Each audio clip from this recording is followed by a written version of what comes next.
L'Église est le lieu où les croyants peuvent s'aimer les uns les autres. 1 Jean 4,12. S'encourager les uns les autres. Hébreux 3,13. S'inciter les uns les autres à l'amour et aux bonnes œuvres. Hébreux 10,24.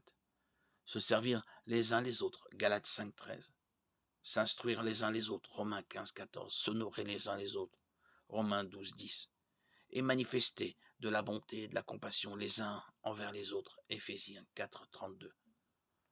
Quand quelqu'un met sa confiance en Jésus-Christ pour son salut, cette personne devient membre du corps du Christ. 1 Corinthiens 12,27.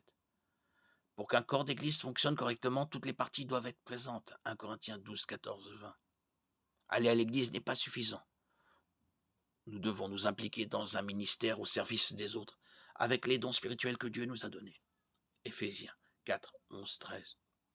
Un croyant n'atteindra jamais sa pleine maturité spirituelle sans exercer ainsi ses dons. Nous avons tous besoin aussi de l'aide et de l'encouragement d'autres croyants. 1 Corinthiens 12, 21, 26. Pour toutes ces raisons, entre autres, la participation active à la vie d'une église et la communion fraternelle devraient faire partie de la vie de tout croyant. La participation hebdomadaire n'est pas requise pour les croyants, mais quelqu'un qui appartient à Christ doit avoir le désir d'adorer Dieu, d'entendre sa parole et d'être en communion avec d'autres croyants. Jésus est la pierre angulaire de l'église, 1 Pierre 2,6. Et nous sommes des pierres vivantes, édifiées pour former une maison spirituelle, un groupe de prêtres saints, afin d'offrir des sacrifices spirituels que Dieu peut accepter par Jésus-Christ. 1 Pierre 2,5.